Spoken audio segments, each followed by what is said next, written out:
Hello guys, welcome to my vlog. Umuulan na naman ngayong Saturday. It's November 1. Happy Halloween and Happy All Souls Day dyan sa mga tao sa Pilipinas at kung saang parte ka man ng mundo ngayon. Ayun na nga. It's fall sa Vancouver, so everyday umuulan na ngayon. Bihira umaraw. Ang hirap mag-vlog. Gustuhin ko mang mag-vlog dyan sa nakaka-instagrammable na scenery sa labas ng Vancouver. Ang hirap kasi mababasa yung mga gadgets natin. Tapos at the same time, hawak ko na yung microphone, hawak ko pa yung phone. Anyway, sa vlog na to, pag-uusapan natin is yung mga nakakatakot. Minsan hindi naman talaga nakakatakot ang mga multo, di ba? Ano nga ba talaga ang mga nakakatakot sa buhay natin, especially sa adulting life? Ito yung pag-uusapan natin dito sa vlog na to. Ano ang mga bagay na nakakatakot dito sa Canada? Minsan nga, yung work permit pa lang nakakatakot na eh. Yan ang pag-uusapan natin. Stay tuned!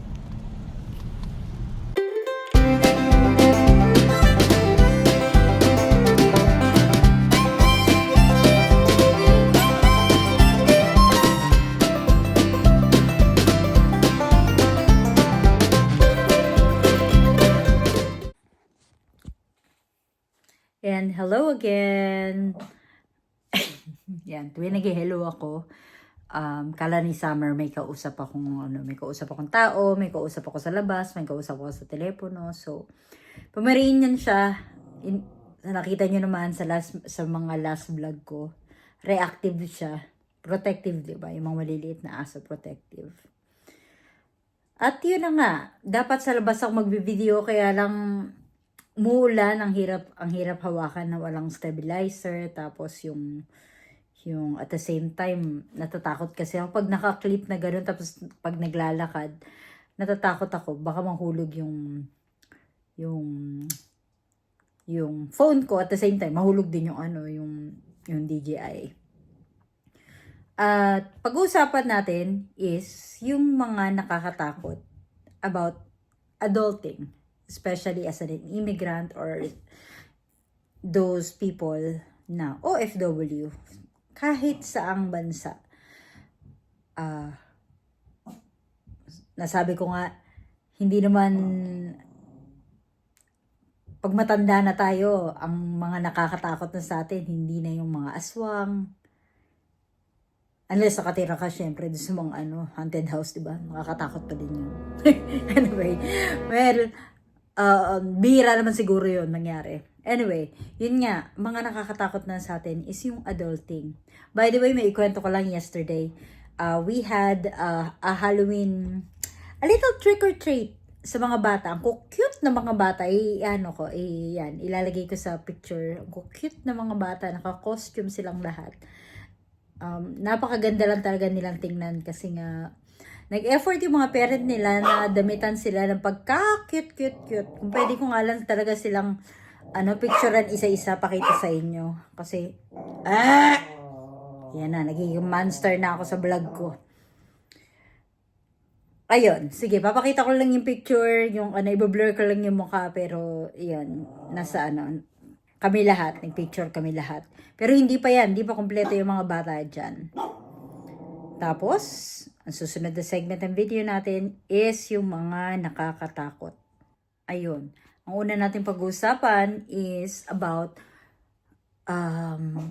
the first na nakakatakot dito is, unang-una is losing your job or your visa. Sino ba naman ang hindi matatakot? Kasi nga, 'di ba? Kaya ka pumunta dito, or kaya kami or tayong lahat ng mga immigrant na pumunta tayo dito sa sa Canada is para magkaroon ng permanent resident, or para magkaroon ng maayos na buhay yung pamilya natin dito sa Canada kung nandito na rin sila, or dun sa yung mga taong naiwan natin sa Pilipinas.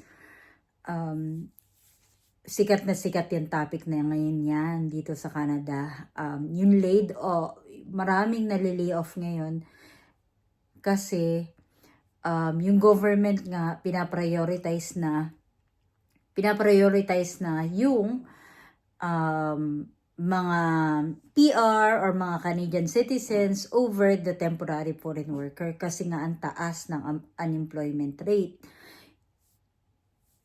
Para hindi tayo masyadong matakot, dapat lagi tayo may plan B. Ang unang-una, syempre yung faith natin kay God, lagi nating kakapitan yung faith natin kay God kasi siya mismo minsan kung kahit sa sarili mo, kahit sa tingin mo na wala ka ng pag-asa, pero kapag kumapit ka sa kanya, napansin mo siya mismo yung gagawa ng paraan para magkaroon ka ulit ng trabaho dito. So sobrang dami ko napapanood na na mga Pinoy vlogs dito na 1 month before na lang pauwi na sila, pero bigla-bigla may mag-o-offer sa kanila ng trabaho, or kapag nag-apply sila sa isang kumpanya, natatanggap sila agad kasi nandito na sila over dun sa mga tao na kukunin pa sa labas ng Canada. So kapit lang, kahit mawalan tayo ng trabaho dito sa Canada, make sure na may plan B tayo. It's either mag-a-apply tayo ulit sa iba, magkaroon tayo ng backup plan, at syempre savings, 'di ba? Okay, the second loneliness is winter loneliness. Ang daming malalamig ang Pasko, 'di ba? Uso yan sa atin. Nakalimutan ko ano nga ba yung tulungan niyo naman ako sa comment section. Ano nga ba yung yung kanta about dun sa sa malamig na Pasko? Kay Gary V nga ba 'yon? 'Di ba? Magandang isa sa mga nakakatakot 'yan kasi kung tayo nasanay sa Pilipinas na kahit na mag-isa ka sa bahay, pagdating mo kahit sa Pilipinas, mag-isa ka sa bahay, hindi mo mafe-feel na mag-isa ka kasi may mga kapitbahay ka na especially na nagbi-video okay, na nagsasaya. And I'm sure na minsan pag naging kaibigan mo na yung kapitbahay mo sa Pilipinas at alam nila na mag-isa ka, pansinin mo o-offeran ka nila ng pagkain or aayain ka nilang kumain sa kanila. Pero dito, yan ang isa sa mga bagay na nakakatakot dito. Kapag mag-isa ka, at mga foreign yung mga yung mga kapitbahay mo, hindi mo mafe-feel yan. So anyway, sikat na naman ang social media ngayon para maibsan natin yung nakakatakot na malamig na Pasko or na winter loneliness na yan. Then reach out, mag-live sa TikTok or mag-live sa YouTube, or kausapin ng mga tao sa Pilipinas, 'di ba? Wag maging loner. Pero kung trip mo naman mag-isa, why not, 'di ba? Kung 'yan ang trip mo sa buhay, kung gusto mo mag-isa lang tuwing Pasko, then okay lang rin yan. Pero kung ikaw yung tipong taong naghahanap ng gala or ng mainit na Pasko, then it's time for you to find ways. Marami namang especially dito sa BC, dito sa Vancouver, mag-post ka lang sa Facebook or dun sa Filipino group. Mag-post ka lang sa Facebook, I'm sure may aaya sa'yo. May magwe-welcome sa'yo. Nandiyan pa rin naman yung natin yung hospitality ng mga Pilipino. Hindi pa rin nawawala. Okay. Ang next nakakatakot is homesickness and family pressure. Ilan na ba ang nagtanong sa inyo kung kailan ka uuwi, or nakabili ka na ba ng bahay dyan? Kailan ka mapi-PR? Ano pa ba? Ang dami nakaka-pressure na tanong. Or Pautang naman, dami mo na namang pera, ayan, isa sa mga nakaka-pressure na tanong dito sa ano. At nakakatakot na sagutin at nakakatakot na mga tanong dito sa ano, sa pagiging immigrant sa Canada or pagiging OFW. Ayan, ang ingay. May maingay na naman. I mean, gusto ko, ako lang eh. Nawawala kasi yung, ang tawag yan, nawawala kasi yung train of thoughts, ang taray. Anyway, yun. Ilan na ba sa inyo ang mga taong nagtanong sa inyo niyan, yung mga bagay-bagay na yan.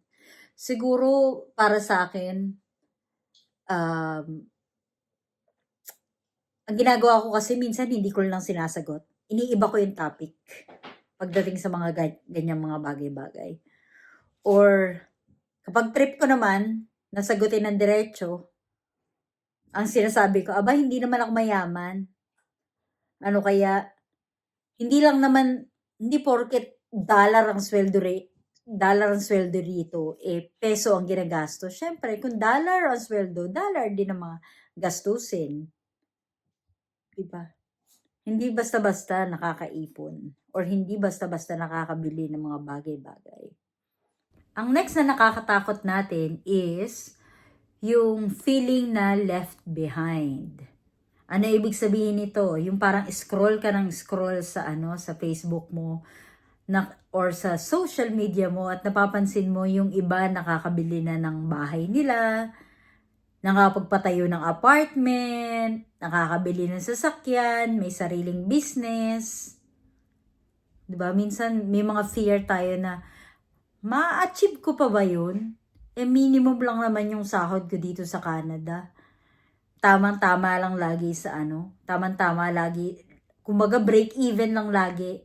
Tamang-tama lang sa mga bayarin, sa mga bills dito sa Canada at sa Pilipinas. So, ang sa akin, wag mo ikumpara ang sarili mo sa mga naa-achieve ng iba. Kasi 'di ba, yung mga bagay-bagay na 'yan, ibinibigay yan ng Diyos kapag handa ka na. Kapag handa ka na sa blessings na yan. So don't stop believing. 'Di ba may kantang ganyan? Don't stop believing. Ibig sabihin, kung ano yung na-achieve nila, maa-achieve mo rin yun. At ako din, hanggang ngayon,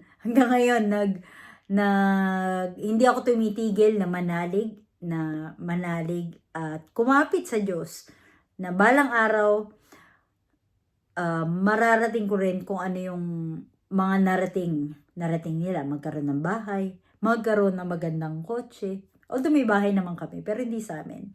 Maganda pa rin yung di ba? Maganda pa rin yung ang tawag yan, yung masasabi mong sayo. Saka bago pa lang naman kami. At just mga bago dyan, wag mo wala ng pag-asa. I'm sure makakamit nyo rin yan. Work lang. And lastly, financial horror stories. I'm sure, imposible na wala kang binabayaran na credit card, wala kang binabayaran na bahay, wala kang binabayaran na, ano pa ba? Phone bill, isa yan sa mga nakakatakot. At hindi lang yan, once a year, kagaya ng Todos Los Santos or kagaya ng Halloween, dumarating. Every month yan, dumarating. Yung iba nga, every 2 weeks, pagdating sa mga insurance. So, para man natin maiwasan ang mga daan-daan at sakit sa ulo ng mga bills is, don't live beyond your means. Kagaya nga nung nasabi ko sa isang vlog ko, learn how to say no. Kung hindi naman kailangan, wag mo nang bilhin. Kung sa tingin mo ay makapagtitiis ka pa until next month or until next year para mabayaran mo lang, para magkaroon lang ng peace of mind, then tiis-tiis muna. Wag mo nang gumastos ng gumastos. Kasi ako may pagkakuripot ako .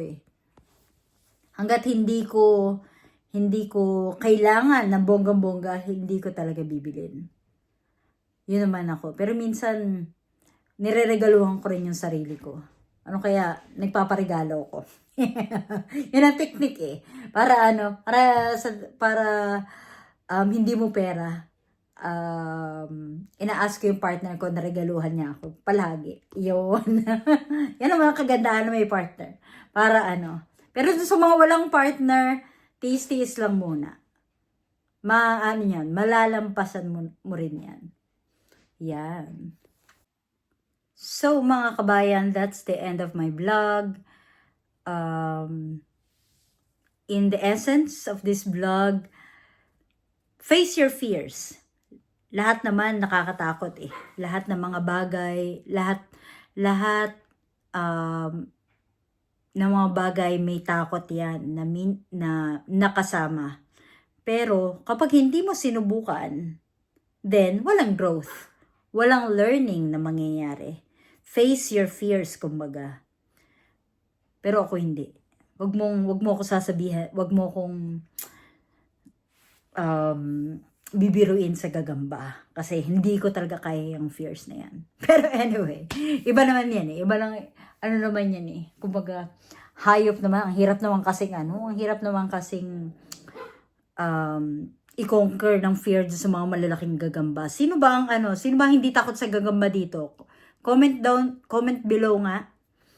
Anyway, ayun. So, these are mga nakakatakot when it comes to adulting life. Sana may natutunan kayo sa video na to.